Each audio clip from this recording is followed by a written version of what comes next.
Molla Nəsrəddin jurnalının və ədəbi məktəbin yaradıcısı, satirik mətbuatın banisi, maarifçi, ictimai xadim Cəlil Məmmədquluzadə 1869-cu il fevralın 22-si Naxçıvanın Nehrəm kəndində mömin ailədə anadan olur. Mədrəsələrdə dini dərslər alır. Təhsilini Naxçıvan şəhər 3 sinifli məktəbində, daha sonra Qori müəllimlər seminariyasında davam etdirir. 10 il İrəvanda və Naxçıvanda pedaqoji fəaliyyətlə məşğul olur. Məktəbin nəzdində tarix muzeyi yaradır. Bir müddət polis məmuru işləyir. Hətta vəkil olmaq üçün qanunları öyrənir. Özünü ifadə etmək üçün çalışan Cəlili hansısa bir qüvvə ədəbiyyata çəkir. Özü bu barədə deyir: "Məni xarab edən iş o idi ki, hər nə işə gedirdimsə, gərək bir yekə kağız əlimə alıb hekayədən, nağıldan cızma qaralayaydım." Bu illərdə ədəbi yaradıcılığa başlayan ədib bir neçə hekayəsini və məşhur Danabaş kəndinin əhvalatları povestini qələmə alır, ancaq çap etdirmir. Ümumiyyətlə Mirzə Cəlil özü dəfələrlə bu haqda qeyd edib ki, əsərlərini nəinki başqalarının gözünə soxmağı, hətta çıxarıb oxumağı belə sevməzmiş.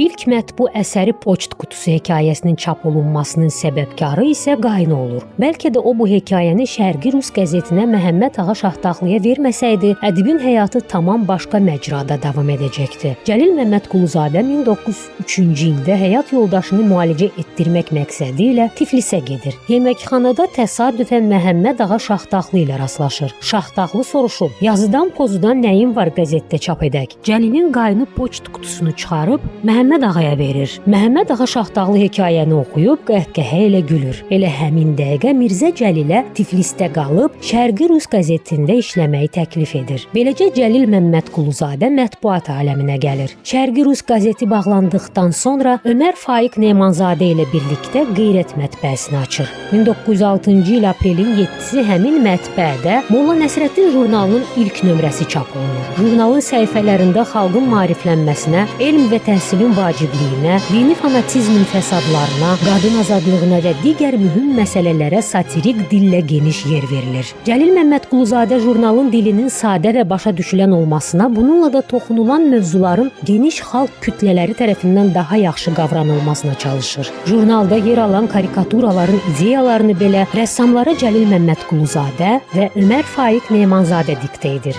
Nəticədə Cəlil Məmmədquluzadə çox böyük çətinlik, təzyiqlərlə belə olsa, bu jurnalla insanların düşüncələrinə nüfuz etməyi bacarır. Biri-birinin ardınca Usta Zeynal, Qurbanəli bəy, Quzu, Nigarançılıq, Pirverdinin Xoruzu və başqa hekayələrini, Kişmiş oyunu, Anamın kitabı, Ölülər, Kamança pyeslərini qələmə alır. Qeyrət mətbəəsi bağlandıqdan sonra ədibin maddi vəziyyəti çətinləşir. Əsərlərini müntəzəm şəkildə çap etdirmək imkanından məhrum olur. Sağlığında cəmi 12 kitabı çap olunur. Bu isə onun bütün yaradıcılığının 1/4-ni təşkil edir. 3 dəfə ailə quran Cəlil Məmmədquluzadənin 3-cü həyat yoldaşı ilk maarifçi qadınlarımızdan olan Həmidə xanım Cavanşir olur. Azərbaycan Xalq Cümhuriyyəti dövründə Cəlil Məmmədquluzadəyə vəzifə təklif olunsa da, o boyun qaçırır. Bu dönəmdə mətbu fəaliyyətini dayandırır və Həmidə xanımın ata mülkündə, Qarabağda yaşayır. 1932-ci il yanvarın 4-ü Bakıda vəfat edir, Fəxri Xiyabanda dəfn edilir. Elə yaşamalısan ki, öləndən sonra da ölməyəsən. Həyatın məqsədi məhz budur deyən böyük Azərbaycançı bu məqsədinə əbədilik nail olur.